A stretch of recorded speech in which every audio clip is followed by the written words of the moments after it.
In addition to managing a city on the verge of a humanitarian crisis, the mayor of hurricane-ravaged San Juan, Puerto Rico, found herself subjected to a barrage of insults from the President of the United States, who used his Twitter account over the weekend to complain that she wasn't being complimentary enough of the federal response.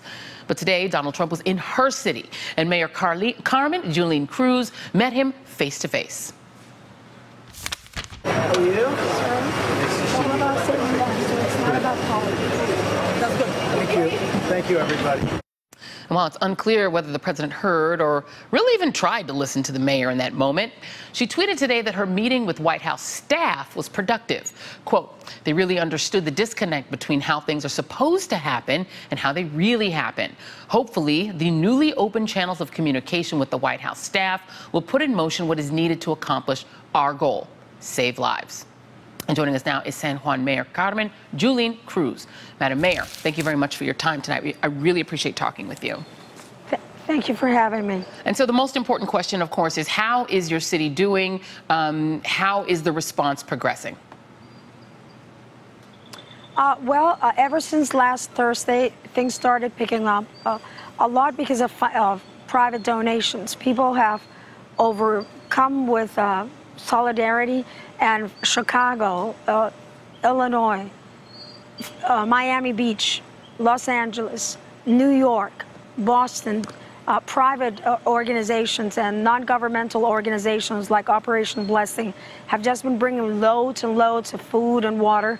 And I have to say that now having the FEMA supplies been brought directly into the municipality has helped a lot. So we have been able to use the FEMA supplies to help other municipalities that have not received anything. The town of Comerío, the town of San Lorenzo. We're going to do the same with the town of Villalba, the town of Lares. So these are places in the inner side of the island nation of Puerto Rico where no one has been able to pretty much get. They've been there to assess. They've been there to talk. They've been there to figure out what is going on. But the people keep just lacking water, lacking food, lacking medical attention. There are simple and basic things that we all know we need. But I really felt that the second part of the meetings today with the White House staff were conducive to just sort of bridging the gap between the disconnect of what they say is happening.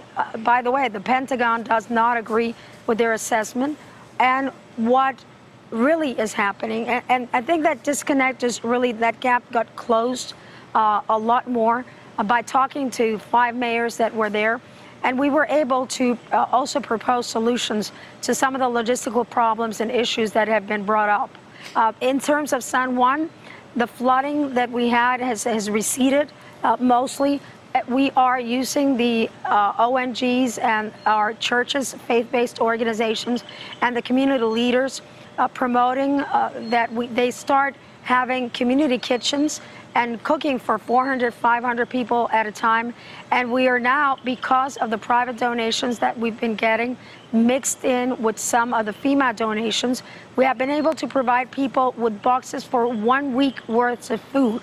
It makes it a lot more efficient, and the tentacles of all these organizations, these grassroots organizations, are a big help to the municipality. Yeah, and it sounds like, you know, all of these additional sort of additions to the federal response have really been helpful. But I'm wondering what you make of the president's sort of response to you today. He assembled this sort of strange round table situation where he went around the room and had people praise the federal response. He did not call on you. There was this moment when the two of you interacted, and I think what you said to him, and I'll let you say that, you know, repeat what you said to him, that it's not about politics, but he didn't seem to even respond to you or react to it. What did you make of that? Well, I said to him, it's about saving lives. It's not about politics, and he didn't respond. But this was a PR 17-minute meeting. There was no exchange with anybody, with none of the mayors. And in fact, this terrible and abominable view of him throwing paper towels and throwing provisions at people, it's really, it does not embody the spirit of the American nation. You know, that is not the land of the free and the home of the brave, that the beacon of democracy that people have learned to look up to. You know, across the world. He was insulting to the people of Puerto Rico. He said something like, Puerto Rico, you really have taken our budget out of whack because of all the money withdrawn here. He kind of minimized our suffering here by saying that Katrina was a real disaster, sort of implying that this was not a real disaster because not many people have died here. Well, you know what? They're dying. They don't have the medical resources. They can't get to their dialysis. Their oxygen tanks are starting not to work because they don't have generators. So hospitals are just collapsing because of the generator situation. The diesel doesn't get to where it's supposed to get. A lot of people are being caged, especially the elderly. And the pictures are there. The news have been witness to everything that we are saying. Mayors now are starting to talk a lot more about what they are encountering. So, you know, I said this morning that he really has a communication issue. Yeah. You know, he's sort of like miscommunicator in chief. And really, you don't go to another place when people are in peril and are suffering, and you just kind of hover around in a helicopter without having some kind words to say. It's just common courtesy. Yeah. But his staff, on the other hand, seem to want to approach this a different way. One more quick question, because when you talk to other mayors in Puerto Rico, do you get the sense that they fear that if they don't, that they have to praise Donald Trump in order to get the full aid and attention that they deserve? Yes, to those that are able to talk to. And the reason is simply one.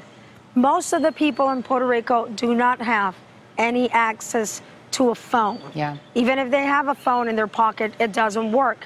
So this lack of interconnectivity is one of the main and primary reasons why things have not been able to pick up. But by God, you go to Timbuktu, you put in a satellite dish, and you make communications happen. So these are not logistical things that cannot be resolved. Right. We know they're there. People shouldn't be waiting for somebody to write a form to make it happen. Yeah.